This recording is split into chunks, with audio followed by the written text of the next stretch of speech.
Hello and welcome to Daily Current Affairs by NEO IAS. Today is 9th April 2019 and the topic we are going to discuss is National Institute Ranking Framework NIRF 2019, Dhanush Artillery Guns, Amicus Curiae, Currency Chest, Map-aided Program. We are continuing with the Straits of the World and the previous year question revision series. Coming to the first topic, that is National Institute Ranking Framework. So this is in news because IIT Madras beats Indian Institute of Science to grab the top spot in latest edition of NIRF ranking in 2019. So this ranking is a method to rank institutions or higher educational institutions on a set of parameters. Okay, they give credible official ranking, and this has been set up by MHRD. So this NIRF is approved by MHRD and launched by the same ministry way back in 2015.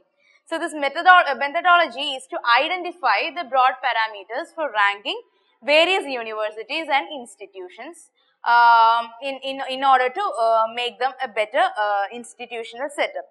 So the parameters usually considered are: one is teaching and learning, and the resources available in the institution, then the research, also the consulting and collaborative performance of the institute, then the graduation outcomes, outreach and inclusivity, how inclusive the institution is, and the perception. These are the 5 parameters which we consider for NIRF ranking.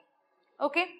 Coming to the next topic, that's a Dhanush Artillery Gun. So this is in news because the Ordnance Factory Board has handed over the first batch of 6 Dhanush artillery gun to the army. So this news I have discussed before in another session also. So I am repeating it once again so that you'll have a revision.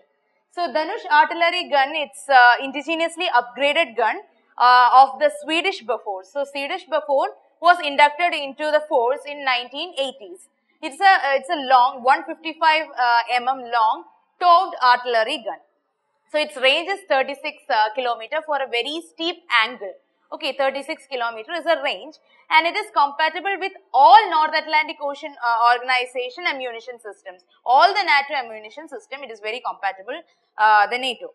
And they are equipped with navigation system, that's an inertial navigation based sighting system is there, then auto laying facility, and they have ballistic computation, on-board ballistic computation. They have day and night direct firing system. So it is capable of firing the projectile at very high angle with a steep angle of descent.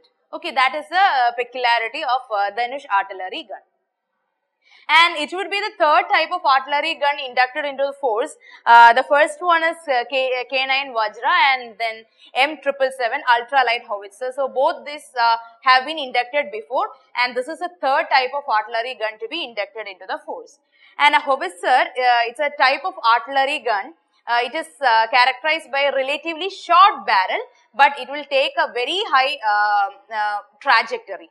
Okay, the projectile will be low, but the trajectory will be very high with a steep angle of descent. Okay, now coming to the next topic, that's amicus curiae. Amicus curiae is in news regarding Kerala floods which happened in August 2018. So the High Court appointed an amicus curiae to study about the lapses in the dam management which happened in Kerala. So this is why amicus curiae is in news. He is actually a person appointed by court. So amicus curiae, the term amicus curiae is a Latin word which means friend of the court. So it refers to someone who volunteers the court, who takes over the task given by the court in any cases that comes to the court. Okay, if court need a help in any matter of public importance, then he appoints a person called as amicus curiae to further inquire the case. Okay, so amicus curiae is required in majorly in 3 situations. One is a matter of public importance. The court can also appoint amicus curiae in any matter of general public importance, or any interest of the public at large is involved, then he can appoint an amicus curiae. And he can appoint amicus curiae for doing investigation as well. When important question of law are involved and both parties are represented, but the court still want a senior lawyer to assist him in solving the case, means he can appoint an amicus curiae for doing the further investigation. Also for defending the accused. So amicus curiae can be asked to represent the accused if a petition is received from the jail or if the accused is unrepresented in a criminal case. So he doesn't have a lawyer with him. So the court can actually appoint amicus curiae to defend the accused. So these are the various functions of amicus curiae in court. Okay. Now coming to the next topic, currency chest. Currency chest is in news because the RBI came out with new guidelines for bank to set up new currency chest. So I'll tell you what currency chest is. It's basically it's a place where banks, the RBI keeps its money, excess money from banks. So currency chests are branches of the selected banks which is authorized by RBI to stock rupee and coins, rupee notes and coin. So it's a place where RBI keep all its excess money of banks under its custody. So whenever RBI prints new currency, first is deliver this currency to the currency chest, and the currency chest then deliver these new notes to the banks. So the RBI doesn't give directly the new currency to the banks. It is done via currency chest.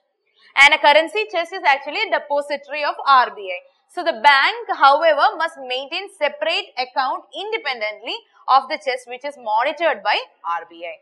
Okay, and the responsibility for managing the currency is completely under RBI, and the central bank, they advises the center on the number of notes, how much notes should be printed, the currency denominations and the security features and many other things.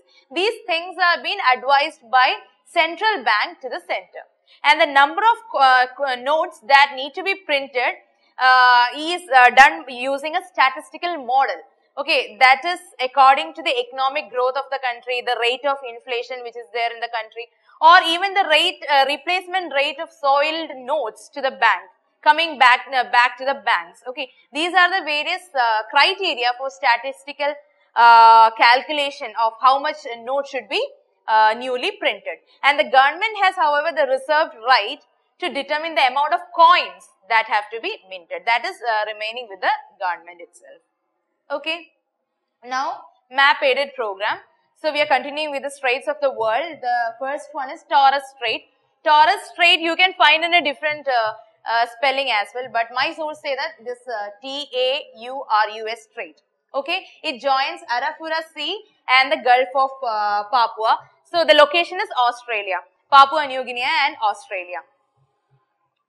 Okay, this is a picture of Torres Strait. The spelling might be different, but that doesn't matter. The next is North Channel. North Channel joins the Irish Sea and the Atlantic Ocean. The location is Ireland, England. So the North Channel is a strait between the Northern Ireland and the southwestern Scotland. So it connects the Irish Sea and Atlantic Ocean. This is North Channel, and the actual pictures are very beautiful. Please Google it. So this is Irish Sea, you can see, and down to that there is Celtic Sea, and the North Channel is a very narrow channel between Ireland and England. Okay, coming to the previous year question revision series.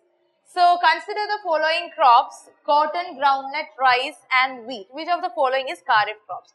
So without much information, if you want to eliminate and find the answer, first thing you can keep in mind is rice is a Kharif crop. So 3 is definitely there. So first option is eliminated. Then you might be knowing cotton. Cotton need frost-free days. So it is again a Kharif crop. So 1 and 3 is definitely there. So that means option A and option D is eliminated. Now option C is the only option left with 1 and 3. Okay. So that is how you eliminate and find an answer. But there are 3 seasons mainly in cropping season in India. One is Kharif, then Rabi and Zaid. So Kharif season in India, so it is in July to, the time period is July to October, and the harvest takes place in September or October. It is also, the Kharif crops are also called as monsoon crops because such crops needs a lot of water. Okay, example rice, sorghum, maize, tea, rubber, coffee, cereals and gore, etc. And Rabi crops, they are sowed between October and November, and the harvest is in February to April.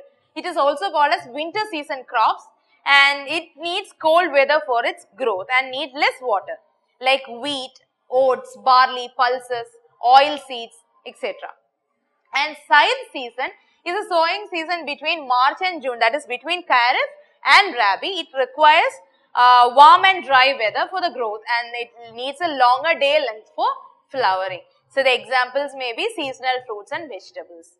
Okay, so the answer for this question is C, 1, 2 and 3. So that's all for today, guys. I hope you enjoy the session. If you have any doubt, please mention in the comment section. Thank you so much. Good night.